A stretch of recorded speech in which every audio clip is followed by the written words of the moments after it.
Age of Empires 2 is a real-time strategy game that I played through several times in the 15 years since it was released. Hence, before making this review, I played it for many hours in order to get rid of any bias because of nostalgia. This review is not meant to review the value of the HD edition when compared to the original Age of Empires 2, The Age of Kings. It is meant to give an idea to players who never played this game what it is about.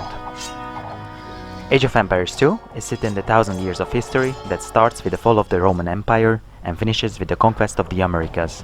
As such, your battles will be fought on diverse lands, from Central Europe to the Far East and the Americas. The main game came with 5 campaigns.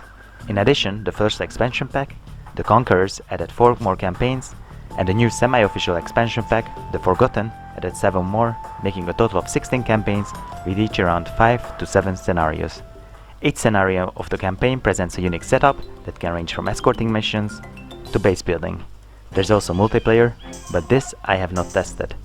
Thus, in terms of content, you will not be bored. Luckily, for such a vast content, there is also a good degree of diversity. There are many nations to select from, with each coming with their own bonuses and special units. This makes them quite unique, as using the same strategy with all of them is not always feasible. For example, the Teutons, who are focused building strong defensive buildings and slow melee units, need to use a different approach than the Mongols, who have horse archers perfect for hit and run strategies, or the Turks, who are focused on gunpowder range units. On most maps, the gameplay consists of the following: start a base, create enough defense to build out an economy, progress through the technology tree as fast as possible, build a diverse army, and attack. This sounds quite easy and monotone, but in practice on higher difficulties it can be quite difficult and rewarding. Additionally, in some scenarios you are restricted either by space, time, or inferior technology, furthering the challenge. There are also scenarios where you cannot build a base, and that are focused entirely on battling.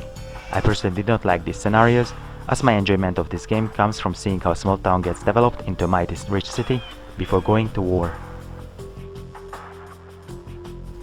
These scenarios highlight the weakness of this game, the AI and the micromanagement. The AI generally is quite poor from the computer opponents, and they are only dangerous because at the start they already have a built-up base, lot of resources and superior technology. Once you level the difference and you make sure that your defenses are ready to deal with CH units, the game becomes relatively easy. The micromanagement is infuriating when you have many units trying to attack the same one unit and ignoring getting hit on the way. Once you are used to give orders to individual units, it is okay, but still annoying. This issue is especially prevalent for civilizations that focus on melee combat. But enough of the negatives. Age of Empires 2, despite their flaws, is an excellent game with a good pace. Developing and optimizing the order of research, building houses and walls, passing through the ages, getting that one research that will change the tide of battle, all add to the pleasure of playing this game. The art of this game was excellent 15 years ago. Despite the game being in HD, everything simply became smaller, and on widescreen, the game does look dated with isometric view. Nevertheless, the art direction is quite timeless, and after a few minutes of playing, it is forgotten that you are playing a 15 years old game.